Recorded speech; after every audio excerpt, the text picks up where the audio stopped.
Friends, good afternoon and welcome. Thanks to everyone for being here. My name is Sam Heath, and this is In the Movement.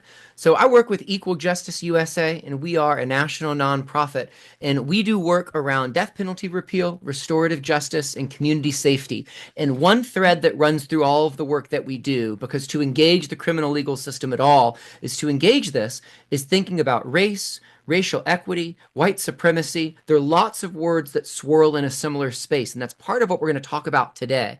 But bigger than that or broader, we call this webinar In the Movement because what we do is we engage and elevate the work of those that are in the justice movement.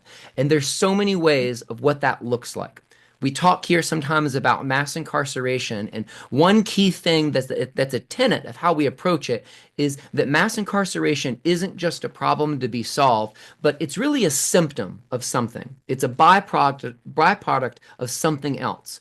We as a society in all kinds of spaces run off of punishment and fear. And we see that playing out in so many spaces, maybe most obviously in the criminal legal system. I might put education as a close second there. But we other people for all sorts of reasons. And sometimes even within the church, we do this in some unique and especially egregious ways, but a lot of it has at its root fear. And so we've built a system of incarceration that's largely built and based off of fear. And so one question we ask here is how do we do the work of justice if by when we say justice, we're actually talking about people getting what they need, which is healing? How do we have a posture to violence, harm, and crime that is one of healing rather than one of continuing the cycle of violence? And so we have conversations here about that in all sorts of ways over these past 2.5 years. And I've had lots of wonderful, incredible, and qualified people to share about their work. And so what we're looking at today specifically is racial equity and healing. And so I'm thrilled to have a new and an old friend, but it's our first interaction in real life other than email. But I was just saying I've followed you and read these things and heard from you for it's been like 10 years or so.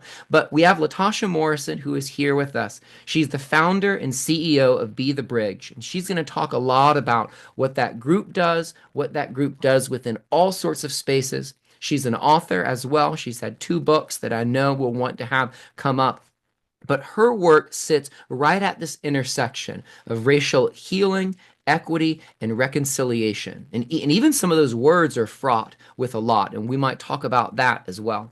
So, a couple logistics before we start for all those that are listening. Just as usual, we're recording it. We'll send out to you if you registered an audio and a video recording of this. If you have any questions, we'll save about at least 10 minutes at the end. You can type those into the Q&A feature. It's at the bottom of your screen. You also can put those in the chat, and I'll make sure to look at those, and we'll talk about those as we get towards the end. All right. As we dive in, Tasha, I'm so thankful that you're here. First, tell me this. I feel I could describe all sorts of things that Be the Bridge does. And one of my favorite things is seeing the different and new initiatives that you all have brought over the years.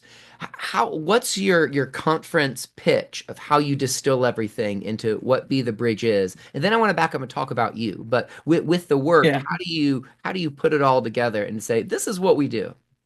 Yeah, we are an organization that is about the business of racial literacy. So we're helping people to understand what racial healing looks like, what racial equity looks like, and what racial reconciliation could be. And so we create tools and resources to help people um, go through a what we call a transformational pathway.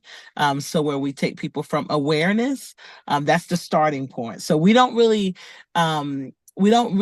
attract people who are not aware or people who are refusing to be aware. These are for our organization is for people who are aware. They see the brokenness, the sin brokenness of the racial divide, and they want to be a part of the solution. So that step point of awareness and then acknowledgement, taking people to reproduction, because once we are aware, acknowledge, and we go through this transformational pathway, it's not just for us alone. We are a collective, so you are connected to other people. So reproduction is a key part of what we do, and that's the gist. We do trainings all across the country with organizations, nonprofits, corporations, and we also host cross-cultural and cross racial conversations, because I do believe that proximity is a part of it. I don't Mm, feel like it is the all of this work, but proximity is a huge part of it. When you are in community with people, when you get to know people, you get to know their history, their story. Sometimes that lack of understanding, it helps fill in the gap. And so mhm, we found that as people lean in and get to know the stories of other people, like me, having indigenous friends, or having Asian American friends or Chinese American friends, helps me understand their story, mhm. which helps develop the muscle of empathy within that context. Hmm. I I'm gonna say, because I hear a thread of this in what you're saying. Something I say about the work that I do. Sometimes I tell people I'm a storyteller and a space creator, and Yes. there's more intention than that. But it sounds like that's a huge piece of what it is that you all do. Yeah, we create space, and we Mm, always say, like, we like to call it a brave space, because a lot of times people in this work, they say they're looking for a safe space, but mhm, this work, there's discomfort in this work. This work is mhm, not safe, but we can be brave and mhm, courageous when we come to the table with this work, and so we create those spaces to help people engage and have dialogue and have conversation and learn, because sometimes we mhm, need a brave space where we can ask questions, where we can learn, maybe because we're not in a community that is diverse, or maybe we want to just mature and grow in this work, so that we can pour out to others, or just mhm. develop our children in a more effective inclusive manner. Hmm. I love that you talk about brave requiring discomfort. And I Yeah. think that comfort and convenience is something hugely valued in culture Yes. and overvalued. But to do real work and to have proximity and to be in a relationship, it's messy, it's hard. My youngest Tasha is 5 years old, and for some reason, Uh, the past 2 days, she's developed a fear of an angel appearing. And she keeps saying, Daddy, what if they appear? They're going to be so bright. And I think it's because we've been talking about the nativity and the birth of Jesus and yeah. all of that. And my wife was super creative. She gave her sunglasses and was like, if they come in your room at night, put on the sunglasses, all of this. But last night, she wouldn't even go to the bathroom while I was reading to her because she was scared. I said, well, listen, you can be brave like Mary. She was still scared, but she did the hard thing and she spoke to that angel. To say the Yeah. work I that we love it. need, bravery doesn't exclude discomfort Yes. and even Right. fear and vulnerability. And that's Yeah. hard, but that's Yeah. what we're called to do, is to put ourselves in that space. Yeah. And I think it begins with humility. This work Mm, takes so much humility. And I think those that lead with humility, they do well in this work. But those mhm, who are not humble, or, don't understand how to be vulnerable, they have a really tough time within this work. And yeah. so I think that's just the heart posture.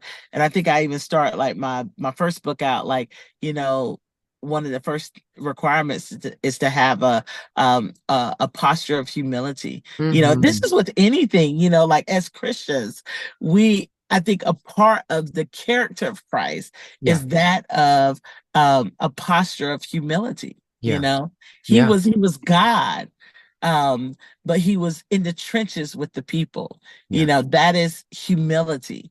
And Yeah. so if we are to be like Christ, then we are to be to embrace and embody humility. Right. And just as we're in this season, look at where he was born. Yes. Again, we were talking to our Yes. kiddos of where we Yeah. asked them, what would you smell there? What would you hear? And it was stinky and it was loud. Like, and this is where Yeah. he was born, and what does that say about his character and who he is? Yeah, Yeah. beginning with humility is that's hard and that's real. Yeah. Yeah. I have a colleague who talks about doing this work, kind of the broad justice work that you and I are both in.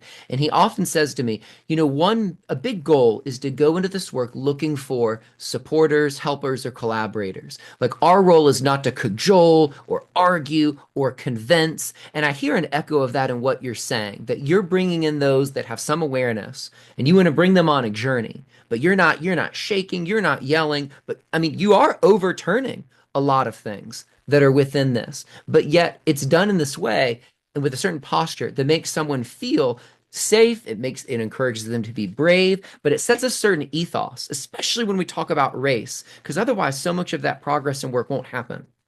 Right. Yeah, I think that's really key in the work that we do is we invite people into the space, Hmm. Hmm. just like we are invited into this walk of salvation and sanctification. We're invited, we're not forced into it. Yeah. And I think that's the same posture that we should have about a lot of things, but I think we like to force things on people, and really when you do that is not representing Christ, but it's not giving people the opportunity to have transformation of heart. And that's what this work Hmm. really requires um, is for people's heart to be transformed. And that's not the Hmm. work that we do. Only God can do that. Right. But when Right. you invite someone in and they get to engage with the character of Christ through your life and how you're treating people, how you're treating others, how Hmm. you're engaging with the world around them, they get to see a glimpse of that. That is transformational. Yeah. Yeah. What you're saying, it's encouraging and it's convicting. I was listening to a parenting podcast recently, and they were talking about a parent being overly concerned or more concerned with behavior rather than thinking of the heart and seeing parenting in a faulty ways to see it as just behavior management. But there's a piece in that in what you're saying. Like real transformation is Yeah. internal, it's transformative, it's upside down, and it's not something Yeah. that we can do ourselves, and it's not something we can force. We invite people really into proximity with Christ to experience that. And because we know that's where the true and lasting change happens. Right, right, right. That you nailed it. Yeah, no, we're saying the same thing. So, Yeah, Tasha, go back into how did you come into this work in this kind of formalized way? I mean, yeah, I I know to be a black woman and a Christian and in this world is to wrestle with race in all sorts of ways and to be confronted with it. But in the piece that where was the beginning of thinking? This could be an organization. This could be something that could be brought into all sorts of spaces other than just a right. conversation. Yeah, this is an interesting conversation right now. Because this work is really hard, and it has brought a lot of encouragement, but also discouragement. And so Hmm. when I first started out in this has always been a thread, a pattern in my life. I've always been what you would say, a justice and righteous girl. Like when I look back over my life, I've always stood up for the marginalized. I've always wanted, things to be equitable and fair. I wanted to do like my heart beat is doing justice, Mm-hmm. and so many justice areas. I was before I was really involved in I've always been involved in racial healing, just like you said, being a black woman, but I was involved in a lot of work with human trafficking. That Mm-hmm. is a justice area, before it was somewhat popular. This is before, people were allowing people to come and have conversations. But this thread, I think, really started with the work. It could be overwhelming the task of this work can be overwhelming. And I just said when I was going to be in community, if I was at this time I had left a predominantly African American church and I was in predominantly white spaces, and I was like, if I'm going to be in these spaces, then we're going to need to have um, open, honest conversations. I am going to be a truth teller in these spaces. And there was just some things that I recognized and acknowledged that was different from predominantly African American church and white church, where I felt like the African American church was more open to reaching out and being more inclusive of the community around it, like really trying to reach that community and doing Mm-hmm. things that would compel people or to help people or to lift people.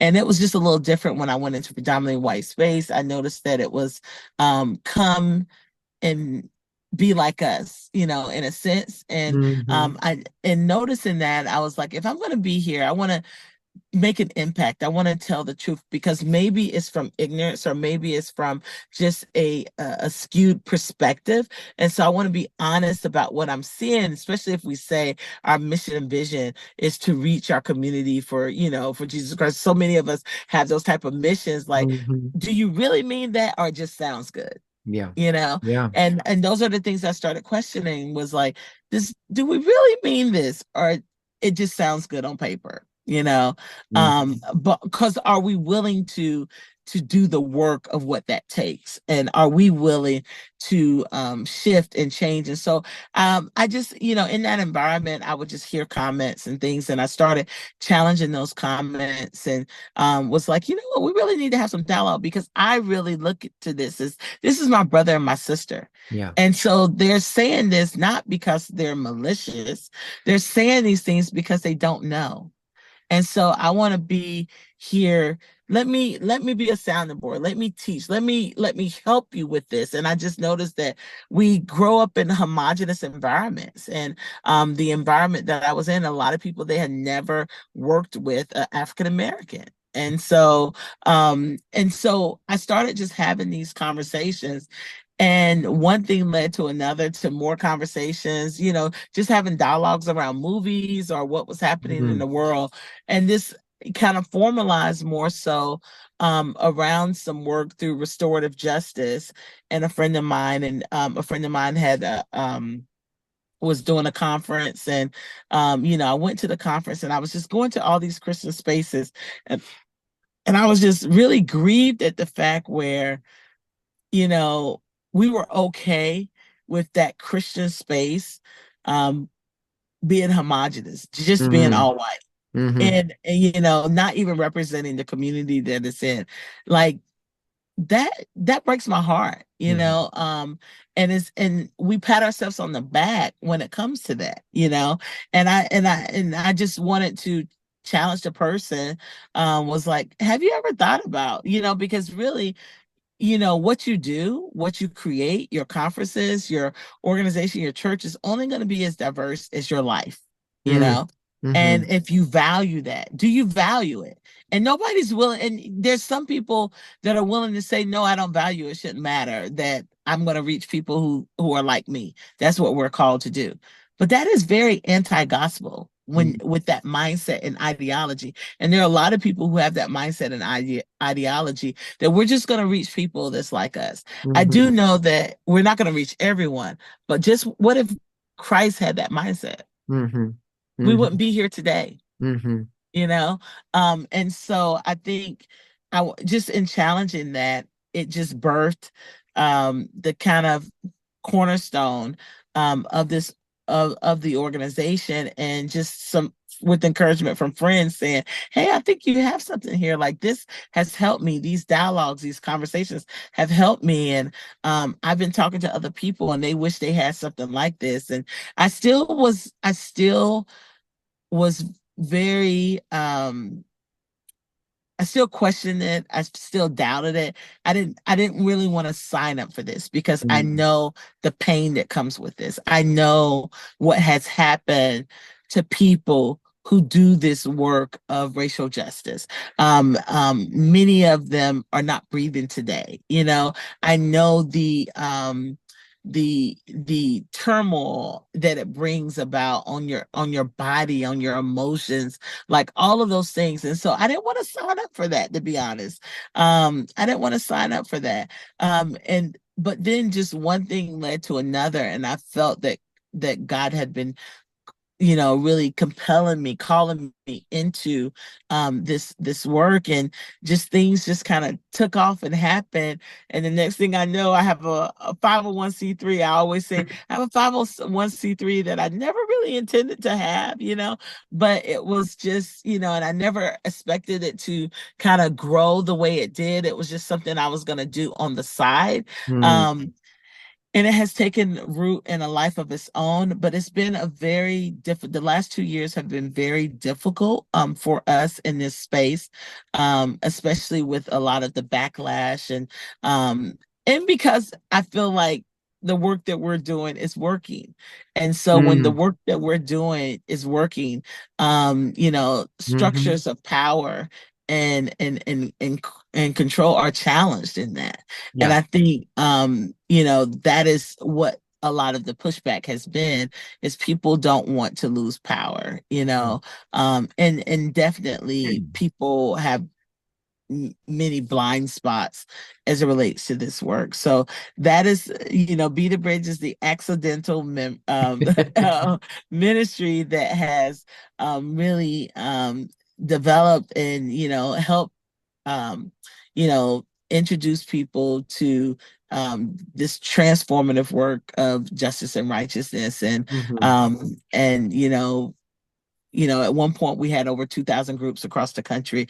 We've also went global, with having, groups in other countries where people who we're leaning into this work and using the framework of Be the Bridge to have these relational conversations, because a lot of people are having dialogue, or they're, having policy and different things like that. But no one is having the relational part of mhm, this. The relational part is the mhm, most difficult part to have. yeah. Speaking to some people in South Africa, where they're having these exchanges, things are happening policy wise, but there are no community building, there's no exchange, there's no cross-racial dialogue. And then in many cases in South Africa, the church is not hasn't been the white church hasn't been involved in the work, um, but were involved in the work of apartheid. And so I Mm, think those are just some things where people have been able to take what we've created and kind of translate it into their reality, mhm, and use the contents that way. So that mhm, is, kind of like the birthing of the story. It's not something that I dreamed of doing. It's not something that I thought I would be doing at all. It's kind of something that happened, and it's just that just this process that I embrace, where do the next thing that I know to do. When mhm, things feel so overwhelming, I'm just going to do the next thing. So the next thing mhm, was mhm, conversations. The next thing was, going to a movie and having a dialogue. The next thing was forming a group and creating, a justice circle to exchange information and to process what was happening in our country. And a lot of this was birthed when Ferguson was happening. Um, mhm, you know, uh, People who would have just looked at Ferguson from the outside, and made, you know, had their opinion on it. I was having them to look underneath and to do research on that community.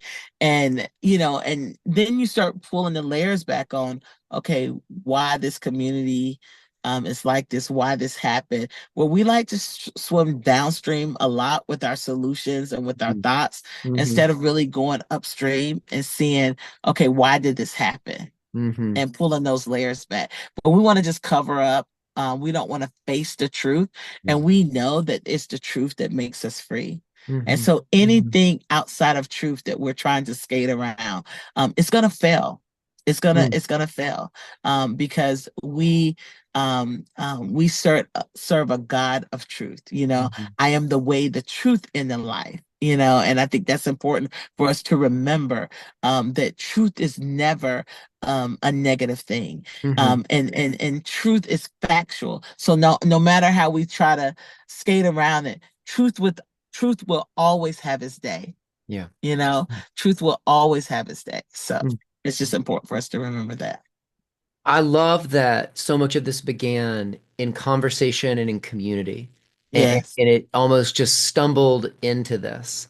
Yeah. And I also really appreciate you recognizing some of the power dynamics, and that a lot of what you're talking about is asking people to share or to give up power or to re-examine power. And that is a deep and difficult thing, not just for white people, but for institutions and for anybody in that Hmm. position. And I can't imagine the ups and downs that have come with this over the years.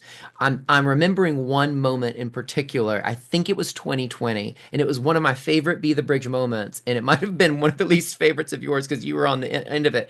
But I remember there were a lot of accusations and discussions of critical race theory and all of that. And everybody was a Marxist. I was a Marxist and a false prophet and all the names. Oh yeah. I remember Be the Bridge put out a statement. And I remember I read it in the cold outside of Trader Joe's, waiting to go in to shop because everybody was masked and it was terrible. But the statement essentially said, Tosh, I don't know if you remember this, but we've gotten a lot of accusation about being critical race theorists. And what we want to say is we are interested in truth, and we are going to share Yeah. truth, and we're going to go to any theory or any person or any ism that is true. That's what we're talking about. That's what we're sharing. Because we love Jesus, we love truth. And it was so liberating to hear that Yeah. refusal of, I'm not going to engage in this culture war and this name calling. Here's what we are Yeah. here for. Label it whatever you want. Yeah, yeah. Because it's just historically, if you look back through history, history keeps a record. Mm, History gives an account. History is our friend. History is not our enemy. History shows us the way. And we know that as it relates to biblical history. We're always called to remember, to recall, the children of Israel, because they needed to see, remind them of the faithfulness of God. So mhm, mhm, remembering, reminding, recalling, that is a part of the essence of the God that we serve.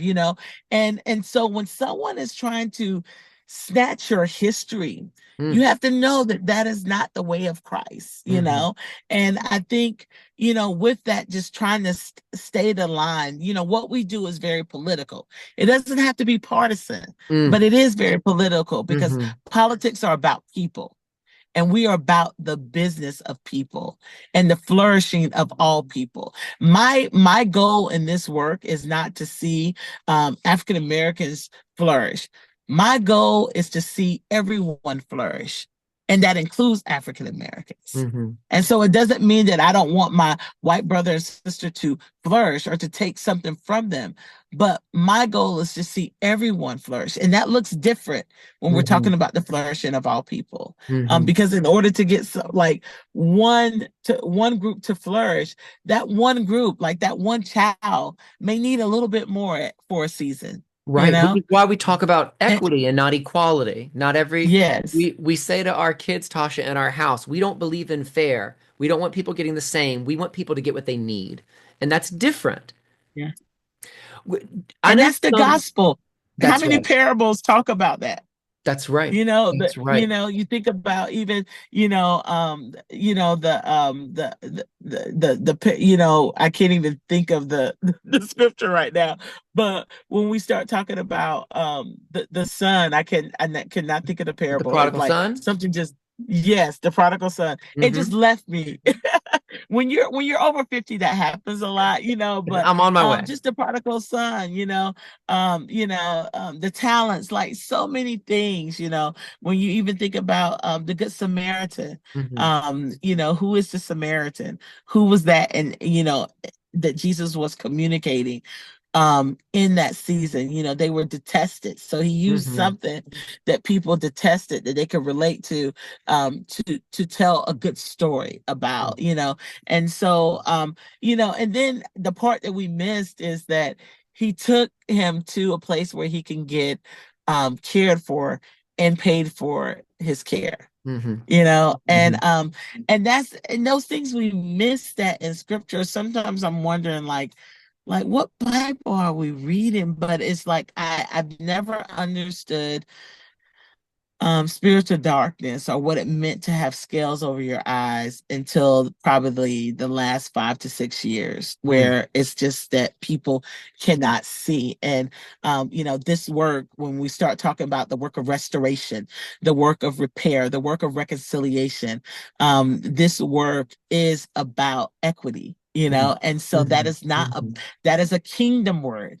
Mm-hmm. That is not a bad word, and Mm-hmm. nobody is going to convince me or tell me or polish me to death about that being something that's not just, because it is. And so I think that's so I can't control what other people think, but when I think about Christians, and I feel Christians falling into this pattern of empire versus kingdom, I think that's when we have to have some adjustments Mm-hmm. of what the Word of God says, and what does it mean to live out the blueprint of the Sermon on the Mount?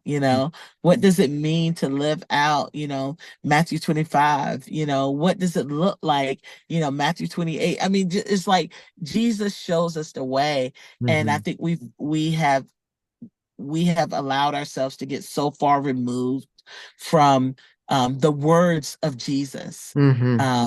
and some the things that we've embraced, are not um, um, from the heart of God, Yeah. Yeah. but we are deceived to think that it is, Mm-hmm. that God only cares. I mean, just imagine a God that only cared about one justice issue. Mm-hmm. Like, do you think that God is not caring about those that are falsely accused, and that are getting the death penalty when there's a chance? Like, just think about that. Right. Like, I mean, how Right. selfish would that be? And it just doesn't make sense. But we're not really taking the time to interrogate what is happening in our society and in our culture, and that should grieve all of us. That Mm-hmm. that should really grieve all of us. It's poignant you're talking about the words of Jesus and kind of a cultural lack of emphasis on it with Tony Campolo dying just a couple Yeah. weeks ago and him Yes. rising the term red letter Christians, which is now the Yes. org with Yeah. Shane Claiborne, and their Yeah. emphasis on let's actually look at the words of Jesus and see what it is he calls us to, because it's actually far more radical and transformative than we think. And to your point, to live into Yeah. that, it's risky, it's different, and it requires a lot. And it's not popular.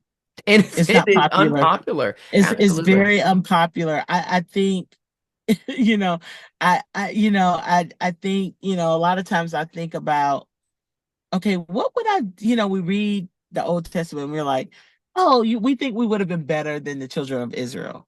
You know, like, Hmm. What like was wrong with them? they're just Yeah. a bit, yeah, like they just saw, you know, Moses part the Red Sea. They just saw, Right. the death of all these Egyptian soldiers. How could they go then What's wrong with and build them? an altar? Like, Yeah. what's wrong with them?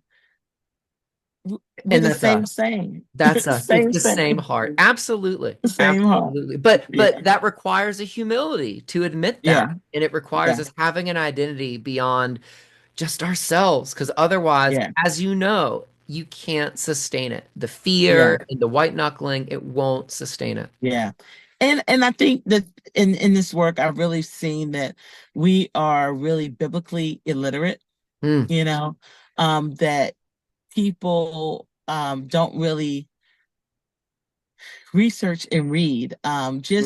I think the last Annie Downs did a reading through the Gospels for a year.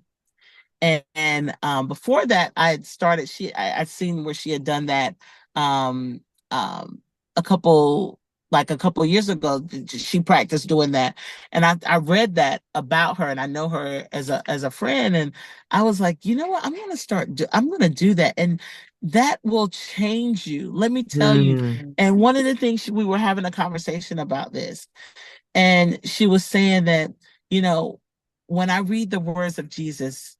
over and over again, different translations, um, the gospels, and reading the gospels and how they connect to the rest of the Bible, you begin to understand that who God is Mm-hmm. and who God is not. And you also recognize the counterfeit.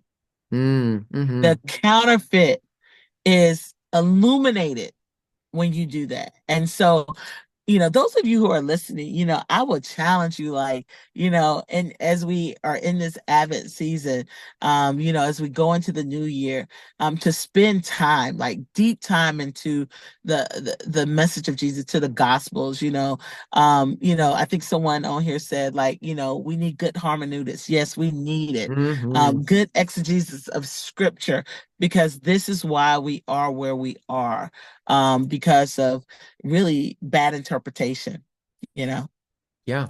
Yeah. cherry picking, Mm-hmm. um, Mm-hmm. cherry picking, but Mm-hmm. but the Bible is clear, and I think, even like one of the foundational scriptures for Be the Bridge is John 17, and that verse, and you talk about 21, and I think it's through 23 somewhere, that it is so poignant of the Trinity, of that they will know, the love that you have for one another, that they will understand God through the love that you have for one another. Like, that the love that the Son has for the Father and the Father has for the Son.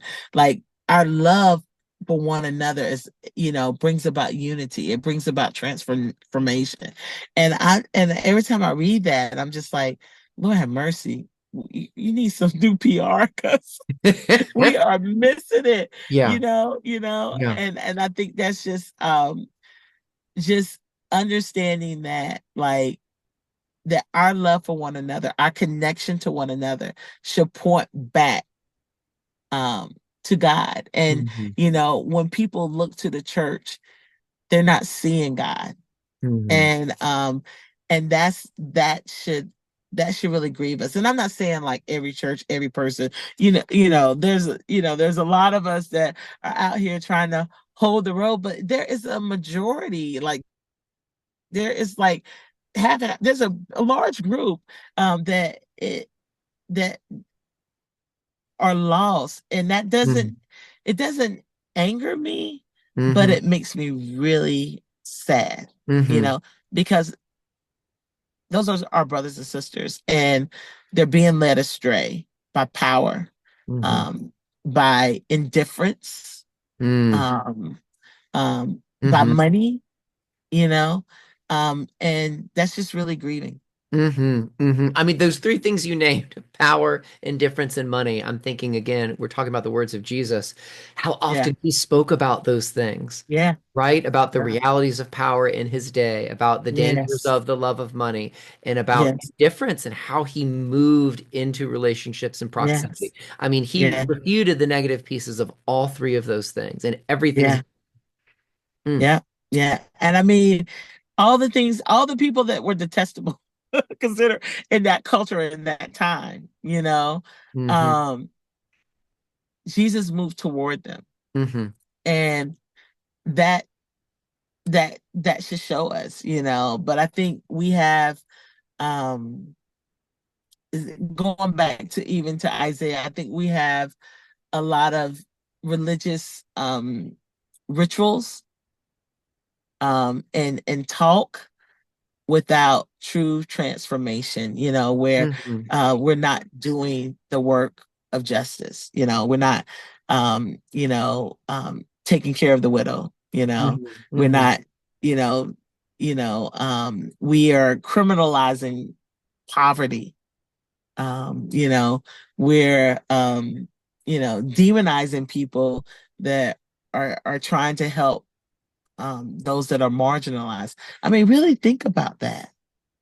hmm And then think about that in that through the lens of those who may be far from Christ, you know. Um, so I think, that's the part that we have to really begin to teach. And I know within Be the Bridge, there are going to be some things that we see now as it relates to culture to kind of help, um, you know, redisciple the church in a sense, and Mm-hmm. those who want to be rediscipled, and Mm-hmm. then also, because this is really about, spiritual formation. Right. And I think, Right. because I think our our faith, my faith is informing this work of justice that I'm doing. Mm-hmm. Mm. Like I'm not just doing it, but I believe that, um, as a part of my faith, how I'm walking out my faith, is that through racial healing and equity and reconciliation. And so I think that's just, a part of it. So, yeah. You use that word rediscipling, and so much of what we're talking about, it requires a deformation and then a reformation within it. I Yes. also know one of my favorite episodes on your podcast was your conversation you had with David Swanson about rediscipling the Yeah. white church and some of his work. He's a pastor in Chicago, and we've gotten to overlap a bit. And I so appreciate how he speaks of the work as being, it requires discipleship, it requires intentionality, it requires Yeah. community, not just spiritual formation as a whole, but especially if we're talking about matters of race, because it touches and Yeah. presses on so many parts of our identity. It's not something you stumble into. I had to be forced into it. Discipling might be the nice way to put it, but the reality was being forced, and it often takes that. And what better context than the church? But it so Yeah. often doesn't happen there. Yeah, yeah, David had some great work. We just did a community conversation a couple weeks ago, helping people process, the world around them. And he took part in that conversation with us. Okay. And that is where I actually, got that term, rediscipling. It's from Oh, that's his great. book, That's yeah. great. Well, it Yeah, it terms it really, really well. Um, yeah, yeah, Tasha, I'm going to put in the chat for people to see. You have two books that you've published, yeah. and I'll make sure to send people the links to these. But the Uh-huh. first was Be the Bridge in 2019, and then this year you had a second one. Kind of what were some of the big pieces in those books, and what were you wanting to get across in both of those? Yeah, I wanted people, I like to look at the gaps, of where we may lack understanding Mm, and be able to address that. And because Be the Bridge was talking about reconciliation, I wanted people in the first book to really understand that process of reconciliation. And I also wanted people to have hope. Like, so sometimes we can read books and it's like, oh my goodness, like, oh, it's painful. Like I'm a right. person of hope, and I like to give me some good stories. We're talking even a lot now, but like even in the midst of the ashes, there's beauty. In the midst of Hmm. the things that we're talking about. And so with this book, there was a lack of understanding around systemic racism and what it is and what it's not. And I'm only one generation removed, from, policies that, invoked, systemic racism, Mm, that of segregation. My parents were born into a world where they couldn't go to the school, shop, eat in certain places because of the color of their skin. And so, um, that is a real thing. And mhm. so, and those are things that have to be addressed in our society because of the brokenness. And so, just seeing that, where people were actually saying these things didn't happen, banning books like Ruby Bridges. And I was like, Ruby Bridges is like 69 years old. She's on Mhm. Instagram. And, Mhm. if Ruby Bridges at 6 years old can endure what she endured, you're going to tell me that, we can't listen? Mm. We can't teach our Yeah. children. We can't teach our children to be outliers and talk about the good people. Think about the teacher, not just even Ruby Bridges, but even how how you characterize that story. Mm. Yes, Ruby was brave, and Ruby was 6 years old. She was a child.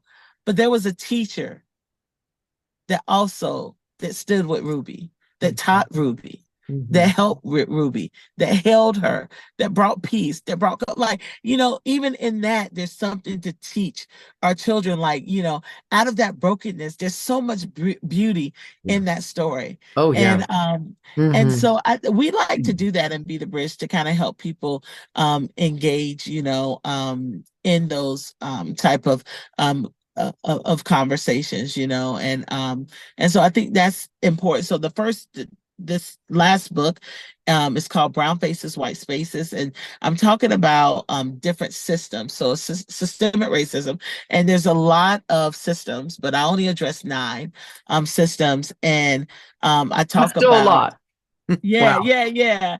I talk about really, dedication, preparation, and liberation within those systems. And so it's the healthcare system, the education system, economics, the religious system. I even talk about sports and Mm. entertainment in there, because a lot of those things, they kind of shape us. And there's what I've seen is when you give historical context to people, they're like, wow, I never knew this. Yeah. Now this makes sense.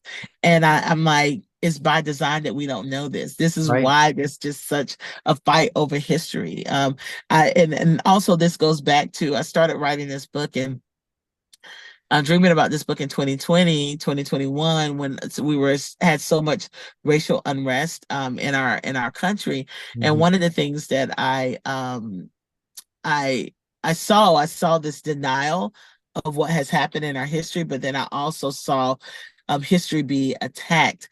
And Mhm. I wanted to write something that where words were there to help people who want to understand. And the Mhm. beauty about what was happening at that time in 2020 is, when we think about the civil rights movement, when we think about that also was a faith movement. Mhm. I really would say the civil rights movement was a revival that was happening Mhm. in the African American church. And those were all Christians that were leading these efforts. Fannie Lou Hamer, she was a Mhm. Christian. Medgar Evers, Mhm. he was a Christian, Mhm. and they were Mm. doing this because of their faith, Right.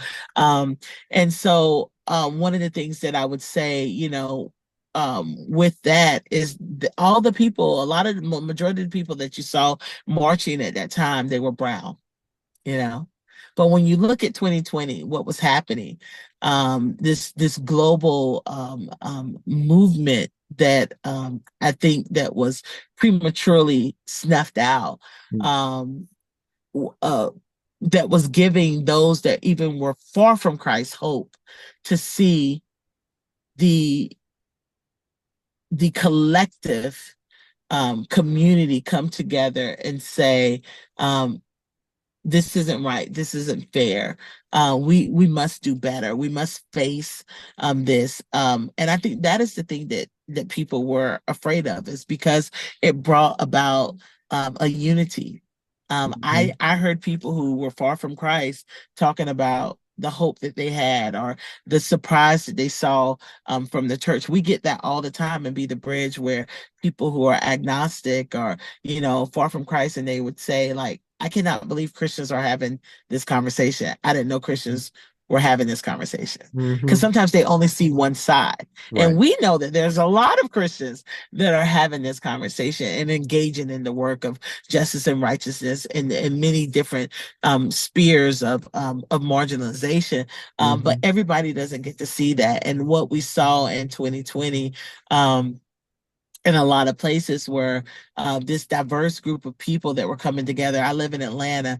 I spoke at a couple of rallies, and I looking out and I'm seeing like all of these different people that are representative of God's creation, his Imago Dei, my Asian American brothers and sisters, my Latino brothers and sisters, my white brothers and sisters, like this big mixture of people Mhm. coming together, holding hands. And I was like, this is different. Like, it was so hopeful.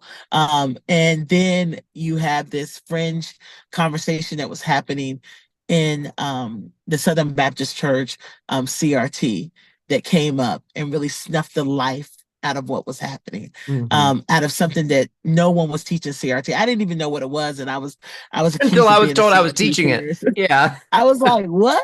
So Yeah. basically, Yeah. anybody teaching truth, anybody teaching justice, anybody teaching history, racial history was considered a CRT. Mm-hmm. There's issues with any theory. I mean, Hmm. look at, I mean, there's even so many theories and um, things when it comes to even Bible interpretation that Hmm. different theologians, use mathematicians, like all of these things. And but this thing like really snuffed the life out of because people could not focus on the way forward. We had to focus on addressing this, and it became a boogeyman that wasn't a boogeyman. Hmm. It was something that was created by the world. It was something that was created by law students to understand why desegregation played out the way it did and why it didn't work and what caused that. So it was the secular world coming up with a solution on why this didn't work, but it was like the church was not being the headlights in it. So when we're not in place or we've been compromised, you have the secular world that's coming up with their own solutions in their own way. Hmm. But then the church is going to complain about that way, and Hmm. so it was just Hmm. so complex, but it just really it just really snuffed the life out of, Mm. I think, the opportunity that God had given us at that time to really look at ourselves and to really examine, um, you know, um, um, um, just where we were. And it wasn't just here in America, it was happening globally, Hmm. And Hmm. so there were some good things that came out of it. It was a lot of performative things that came out of it. But, I do believe that a lot of seeds were planted. So I know it's not Right. wasted, but the Right. potential of what could have been was was really sabotage in essence.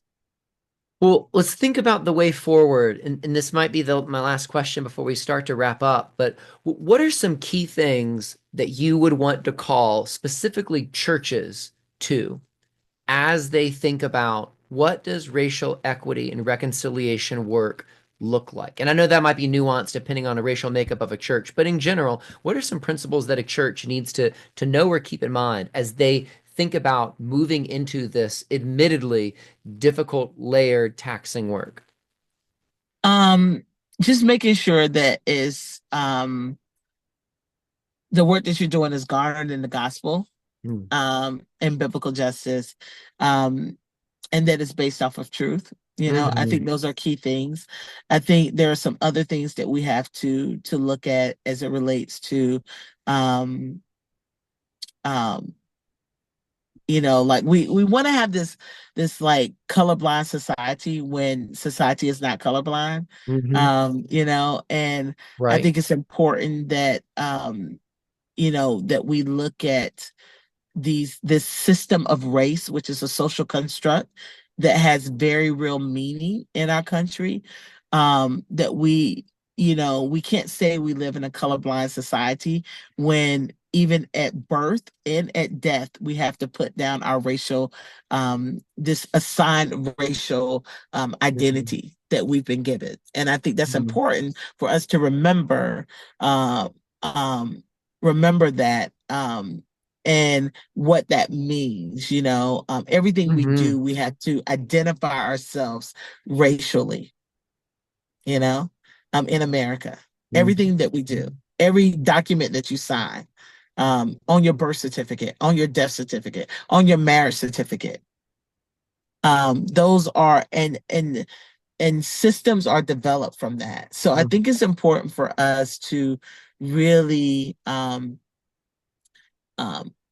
understand our identity in Christ, but Hmm. also Hmm. understand that there are these other identities, that have also been placed on us, That and still have understanding meaning. that Yeah. have meaning, that have real Yeah. meaning and consequences. Mm, You hmm. know, Hmm. and so I think that's really important, for us Hmm. to understand that, and we can't be afraid of that. Right. We can't be afraid of truth.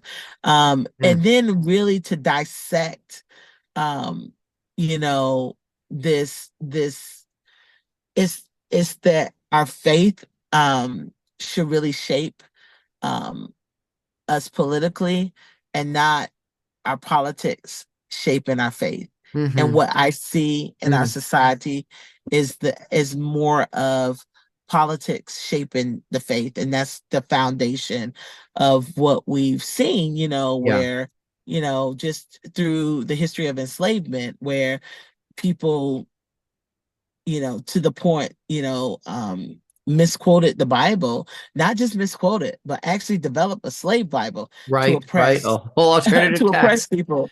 Yeah, Yeah. so I think that's important for us to Mm. deal with, and for churches, especially denominations, to deal with that history Right. within your church, Right. Head and I on. think, yeah, and confess Yeah. that. Yeah. Confession is powerful. Like, if Mm. anybody knows how to do It- the work of right. reconciliation, is the people of God. We We can know that in confess, we can see anything, truth, we yes, can lament. Those are, repent. I mean, that's a part yeah. of our faith Yeah. journey is confession, Yeah. repentance, forgiveness, reconciliation. So Yeah. these are not any odd terms, Hmm. and this plays out in the whole of our life, Mm. not just in a portion of our life. Right. In all the spheres. I love that Yeah. you said to not be afraid of truth. And Yes. you're gonna love who next month's guest is for the webinar. A couple things as we wrap up. Friends, I'm going to put in the chat some things. I'll email anybody who's registered for these as well. There's the Evangelical Network Facebook page. There's also the link to Be the Bridge to their main site. Want to make sure that you all visit that and see that. And this conversation continues next month. So Michael O. Emerson is a Oh, sociologist who, yes. right? Yeah, get ready, people. The And he sociologists, they don't play. They don't play. He's not messing around. He has the data and the stories. He's written a book Yes. called The Religion of Whiteness: How Racism Distorts Christian Faith. And so he's going to come at this from his perspective as a sociologist. And essentially, Michael's going to come and he has now termed so much of what's going on. He goes deeper than Yeah. Christian nationalism and has terms and ways of measuring a Wow. lot of the things that we're talking about here. And he came out with this book a few months ago, but he's going to come and further dig into this and with I've charts. missed it. I've missed his latest book. Oh, I got to get on that one too. it's great. It's a searing critique, yet it's also gracious and it's so helpful. And it furthers so much, Tasha, of what we're talking about. All Yeah. right. I am so thankful for you. Thank It was you. worth this 10-year buildup of meeting you and talking to you. Thank you for your work. Know that I pray for you and respect you and encourage you from a little further north than you are. Yeah. But thank you for coming today as well and for your time. Thank you for having me. Absolutely. Thanks everyone for joining us and blessings on your Advent season. Okay.